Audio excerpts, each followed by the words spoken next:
Hey guys, TheSneakySnake here, brothers in arms, World of Warships, and today's video is another installment into our teamwork series where we're going to be focusing today on radar and smoke. This replay was done by myself in the Tier 7 American destroyer, the Mahan, and I'm divisioned up with my buddy Puddin. He's playing in his Tier 7 Premium British light cruiser, the Belfast, and we're playing some domination here on the map Trap. So, this replay, holy crap guys, I gotta tell you, when we end up getting our way down into B and getting stuck in there, oh boy, some of the most, if not the most intense battle that I have ever been a part of here in World of Warships. I've played over 2,400 games thus far in about 10 months worth of time, and I gotta hand it to myself, this was epic, and it wouldn't have been possible, of course, without my buddy Puddin giving me some support. The reason why I say today's focus is radar and smoke is just how deadly it can be, and quite frankly, pairing an American destroyer with a British light cruiser is a very deadly combination, considering the British light cruisers have a ridiculous amount of equipment to use, but they get the smoke screen as well. So what you can do is just kind of leapfrog each other, and since the American smoke lasts for so long, about 2 minutes, with a 25-second deployment time, you can create these ridiculous walls of smoke, as you're going to see right here as we move into Objective Charlie. I'm going to go full speed and just make this horrifically large corridor for Puddin to be able to just sit in and do his deadly business with his 152mm guns that the Belfast carries. And it also has hydroacoustic and radar, so what you could do is get perilously close to enemy ships, pop your smoke, pop your hydro, pop your radar, and then get down to business. And you're certainly going to see plenty of that here in the game. So right here at the beginning, we're going to be looking at Puddin's perspective as I give him, like I mentioned, a nice corridor of smoke to use from. He has his hydro popped in case that Miyoko launches torpedoes, so he'll be able to see them from kilometers away, and he won't have too much trouble. But basically, this whole replay is just piggybacking off of each other's strengths, which is the use of smoke, and then, of course, with Puddin having the radar. Now, the Belfast radar is 8.5 kilometers in range, and it lasts for, I think, 25 seconds. And as we all know, radar in World of Warships is something that was added that completely changed the dynamics of how you engage destroyers in-game.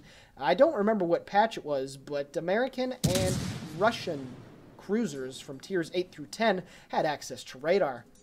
However, you can also get that on some of the British light cruisers, and the Belfast is indeed one of them. So it's a very interesting combination, simply because you have a great rate of fire with the Belfast, and then obviously with the American destroyers you have the great rate of fire as well. So you're just putting out so much DPS, and unless the enemy ships decide to charge you and try and do something about it, they're just going to get eaten alive by this smoke cloud that's really angry, and there's a bunch of shells coming out of it. So as Puddin and I just capture Objective Charlie, I decide to head down here to Objective Bravo, and we're going to switch to my perspective right here. Now, the Mahan, I just got out of it. I unlocked the Benson. I absolutely love the Benson, but I did pretty well in the Mahan, and although it has somewhat of a poor concealment rating, this ship is very good. Don't let that fool you. So I'm getting some shots here now on the Akatsuki. He pushed way too far ahead into Bravo. Plenty of enemy ships are just, at least to him, shooting at him, and yeah, he's not going to be lasting very long. I'm continuing to pump my lead downrange at him, and as my shells fall in, I managed to secure the first kill of the game, first blood for our team, 390 to 303, as I continue to push into Objective Bravo. I got 32 seconds left on my smoke recharge, and also if you run the premium smoke on these American destroyers, you can get him back pretty quickly as well. It wasn't that long ago that I popped my smoke corridor for Puddin, and I'm only, at this point, 20 seconds away from getting it. So, at this point, we're like, hey, we got to get into Objective Bravo. It doesn't appear that the enemy team is going to be going up to C. They're all swinging down here towards the southern part of the map, so we're going to get stuck in here. And as you can see, there's also plenty of teammates around as well. There's a whole trio of destroyers, including myself, here in Objective Bravo now. And we also have 3 battleships behind me that'll be pushing in. This is going to be one epic fight. So as I move into Objective Bravo, I spot a Miyoko, and I'm going to get my broadside working on him. And like I said, the American destroyers have that glorious rate of fire. So if you don't charge the smoke screen, or at the very least drop torpedoes and try and guess and shoot into the smoke screen when you see the shells coming from, then you're just going to get slowly whittled away. But I guess I shouldn't necessarily say slowly, because the damage does rack up over time. Now, this Miyoko got a ridiculous guess shot. I was not spotted at all. took off about, I guess, over 4,000 of my hit points, and I panicked, and I popped my smoke screen a little bit early. I didn't know if he spotted me or not. He shoots yet again at me, trying to guess, and he lands a couple more shots. So I do lose almost 6,000 points of health right there on some really lucky guesses from that Miyoko, but he certainly is paying for it with almost all of his hit points. Now I'm going to continue to shoot, and I switch to high explosive. I'm now going to try to set these battleships on fire and make it easy for our team to take them out by getting them to use their damage control. Now we do have a couple friendly ships off to my port side, the Farragut and the Dunkirk, and they're going to be pushing ahead recklessly. You can just see the whole enemy team really is trying to push in here. There's a Warspite, there's an Amagi, there's the Cleveland back there on very little health, there's a York, a Scharnhorst, another Amagi, there's a Mahan coming up. Literally the whole enemy team is coming up here. So as I was sitting here getting shots downrange at the Amagi, I was telling Puddin, all right, man, what you're going to do is you're going to come into my smoke, and then when my smoke's about to run out, I'm going to let you know, and then you're going to pop yours. And like I said, piggybacking off each other's smokes, and then he's going to use his radar when necessary. And let me tell you, this is some pretty epic stuff. 474 to 387 is the score. Still only one ship destroyed on the enemy team, that Farragut, courtesy of myself. And I continue to pump rounds downrange at the Amagi, already up to over 30,000 points of damage. And as you can see here, Puddin scoops in right next to me, and he continues to shoot at the ships that are off to his port side. So we're going to take a look now at his point of view, and as you can see, he's getting more shots off downrange at the Amagi. Very good stuff. And shortly here, he's actually going to deploy his radar. What's going to happen, those two battleships out in front are going to get secluded by all of the smoke that's in here at Bravo. And I told him right at this moment to use his smoke, so he's deploying his as well. He continues to set fires on the enemy battleships. Let's get another broadside out against the Warspite. And yeah, this is pretty sweet. This smoke cloud that we have here is just excellent. And again, since he has hydroacoustic, whenever he does pop it, we really won't have that much of an issue getting away from torpedo attack. So as the battleships go into the smoke, he pops his radar, and you can see that an enemy Akatsuki appears just off to our port side at around 8 kilometers as he continues to shoot at the enemy Amagi. So then we both switch our fire immediately to the Akatsuki, and he deploys his hydroacoustic. So if he does decide to drop torpedoes here into the smoke, there really isn't going to be that much of a big deal in trying to get away from them. His fire burns down the Amagi. He picks up his first kill of the game, 25,000 points of damage for him, and he continues to do his deadly work against the enemy Akatsuki, broadside after broadside, and that guy's hit points is just getting wrecked. And then all of a sudden he spots a Mahan at 5 kilometers, and the Scharnhorst is trying to push around as well. There's also an enemy Sims that's up here too. So at this point, it appears that the enemy team is trying to just envelop us from both sides. So I tell Puddin, hey, just scoot back, we're good. And we're going to switch back to my perspective here, a little bit back in time, and just going to keep on shooting at this enemy Warspite. Now, that really is the way to defeat this whole smoke and radar thing. Even if Puddin does have hydroacoustic, yes, it's going to spot those torpedoes from quite a bit away.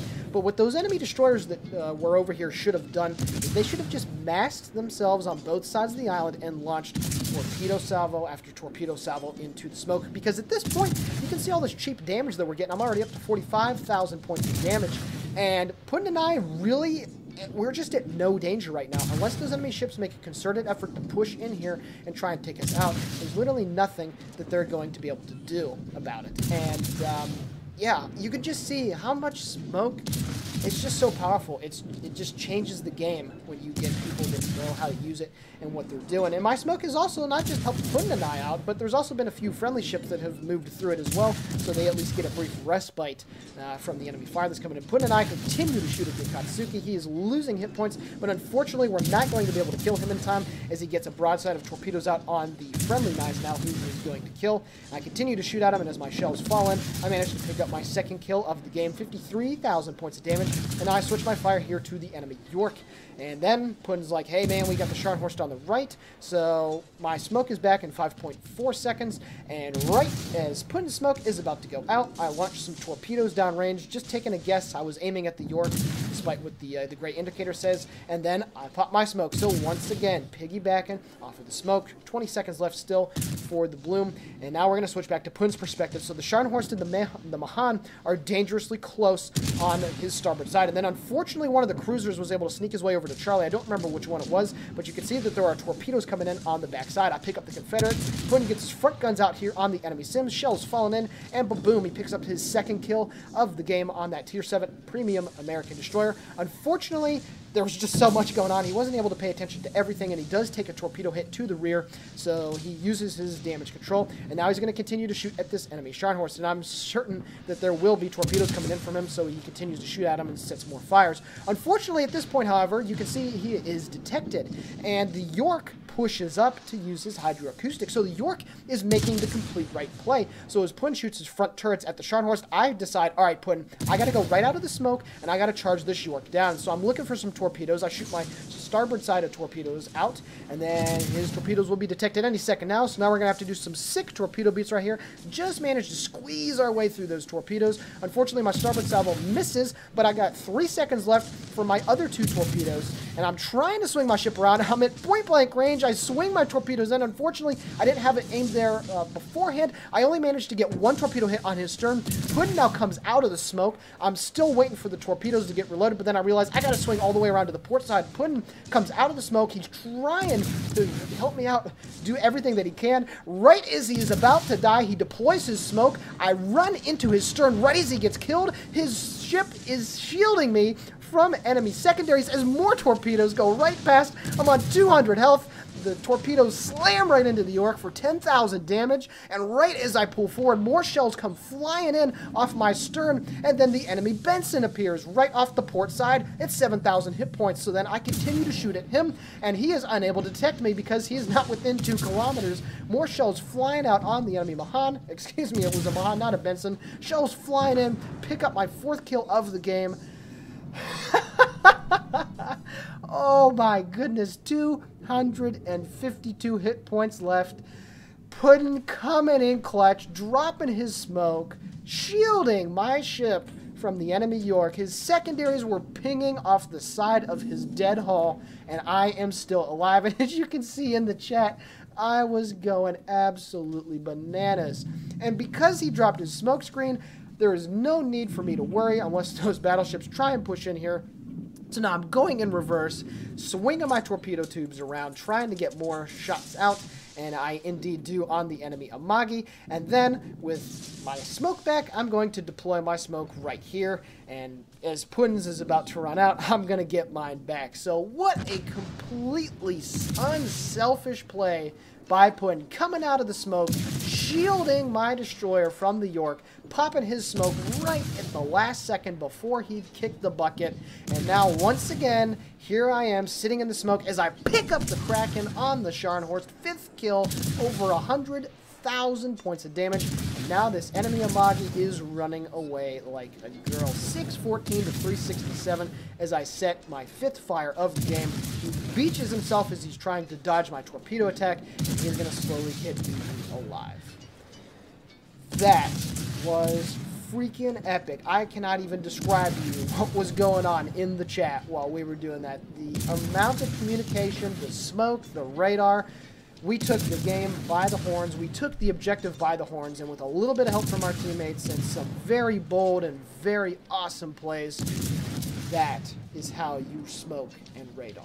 We did everything possible to keep those enemy ships at bay.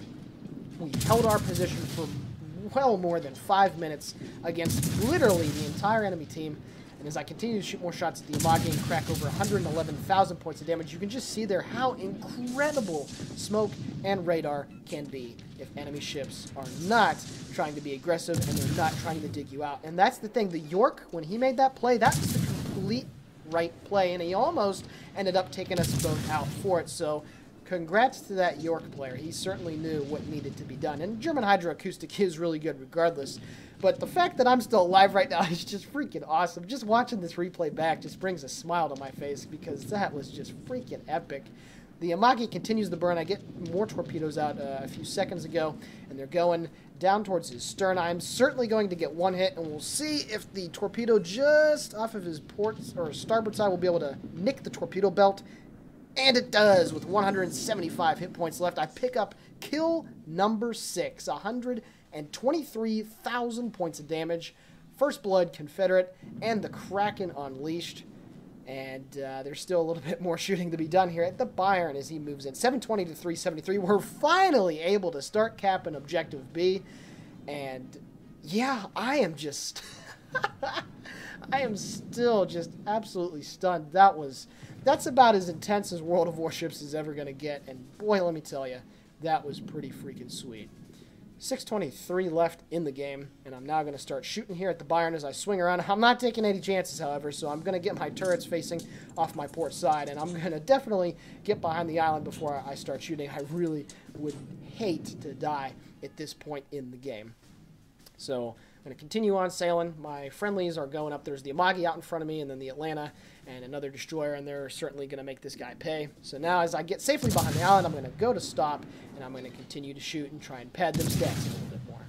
So the whole crux of this video is when people are not aggressive at smoke. I know I've already said it a few times, but when people are not aggressive at smoke, dealing with smoke, it's just something that you see how unexperienced or inexperienced players, they just struggle with it. And it's something that, you know, if he wasn't in the Belfast or I wasn't in my American PD, he just would not have been able to do it. And right here's the Byron is about to die. Signifies the end of the game. What a fantastic result. 125,000 points of damage, over 7,000 total XP. Confederate, First Blood, and Kraken Unleashed with 6 kills. 3,186 base XP.